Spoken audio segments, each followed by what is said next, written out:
In 1966, good luck. So we've not played before, we have no head-to-head score there.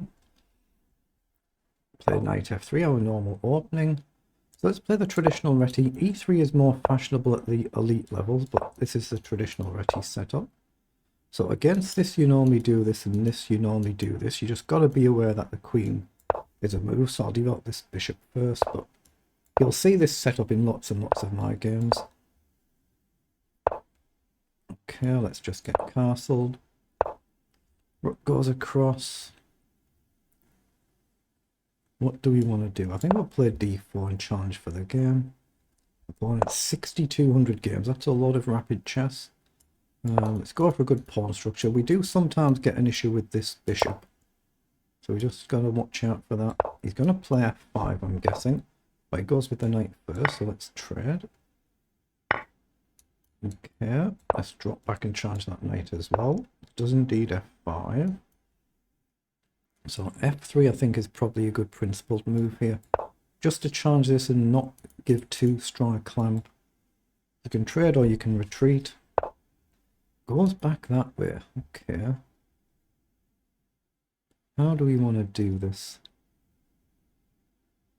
I think we want to develop the queen. Maybe bring the rook across. Like I say, you just got to watch out. Bishop up is a little bit of a problem in a lot of these lines. The bishop comes forward, so I think we should stack the rook this side and just get ready to march forward. Probably this pawn, depends what black does.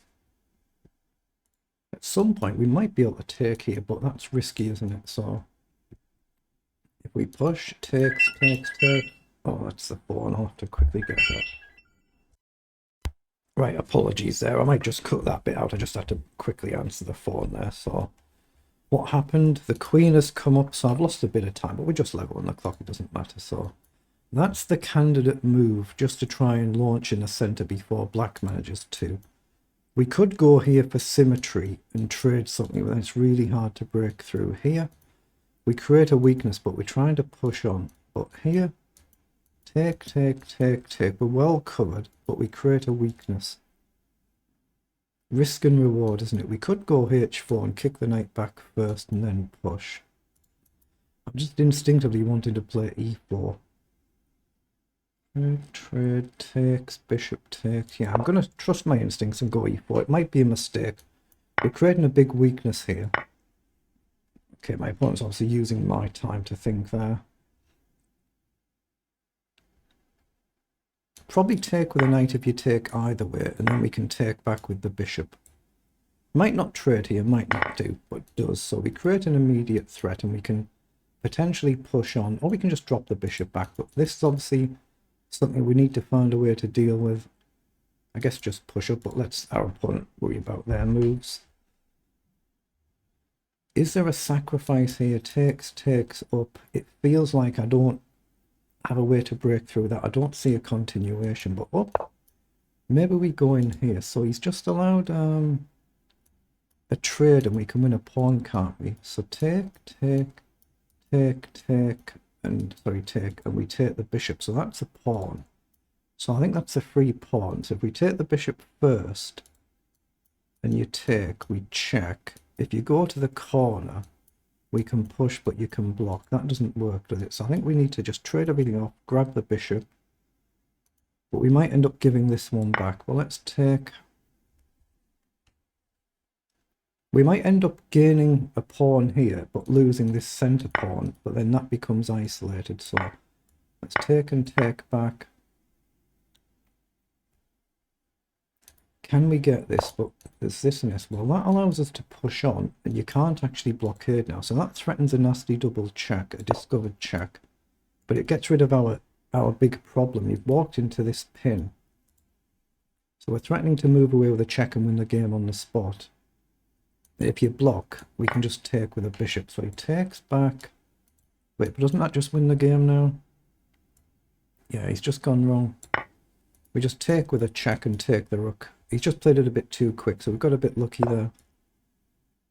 And it's on a light square, the king's dark, so there's no risk of a discovered check winning my rook. So we've just got a little bit of luck with this one.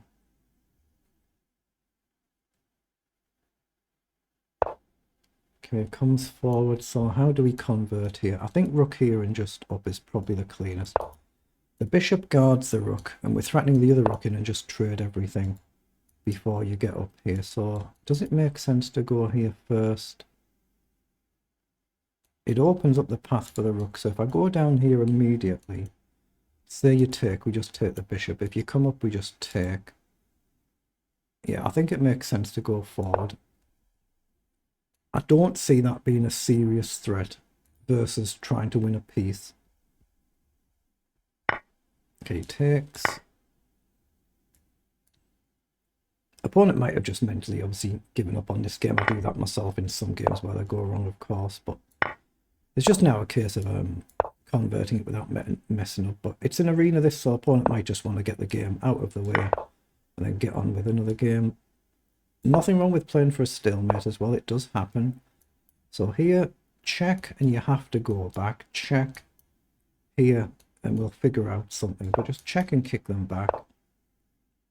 So we just want to make sure we avoid stalemate. If I go up now, it's probably the safest move here. Create the pin. If you come back, the rook's coming in for checkmate.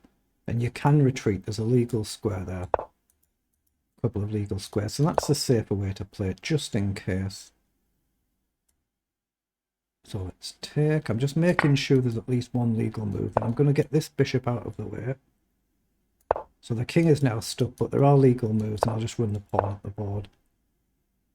You just got to make sure your opponent's got at least one legal square, especially when you promote now. But you can see they can go back here, so we'll queen, and then we'll just come in for checkmate. Unlucky there, it was just one simple mistake, wasn't it? But let's put it through the analyzer, because we do that with all our games. Just a simple mistake, playing a little bit quick. So 45, they're the move times for both players. Obviously, I had a phone call there, so I had to briefly answer that. I'll cut that bit out probably. That's why I had a little bit longer thinking time there. But it's really just a one-move mistake. That's all it came down to. But the game's in an arena, so some players just play games naturally quick just to fit a lot of games in, whereas I'm just playing the odd one.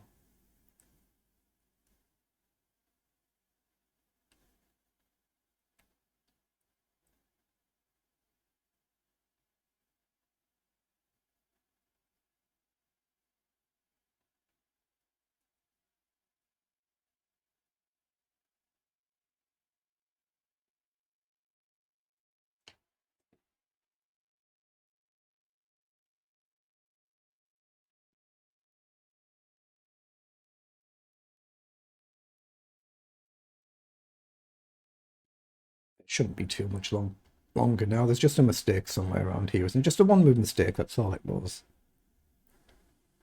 And then we've thankfully managed to convert it without messing up.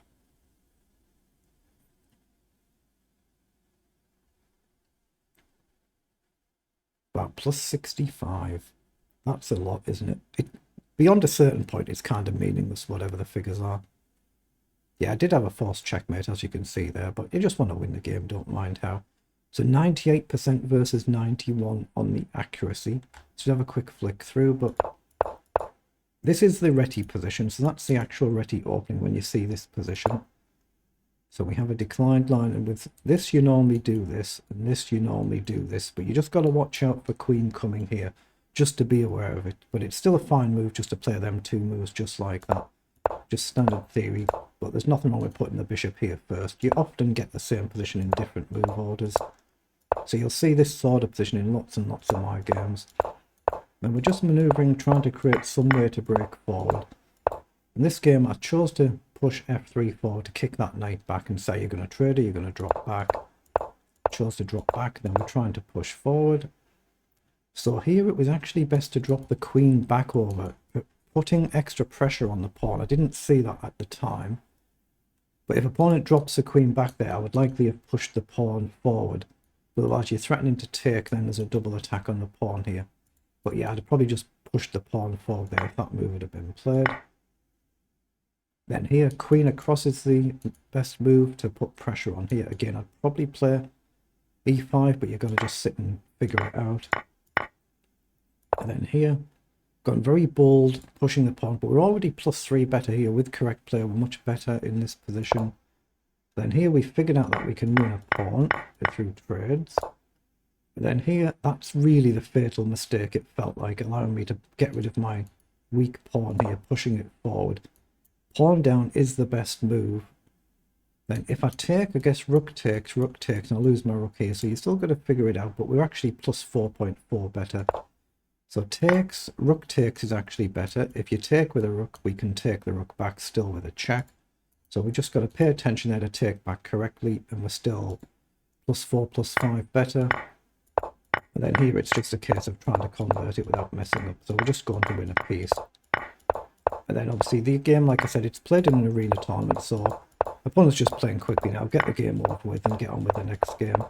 But there's nothing wrong with playing on for a stalemate. They do happen. We all learn by blundering that. It does happen, but we managed to convert, thankfully, with a good win. Very good.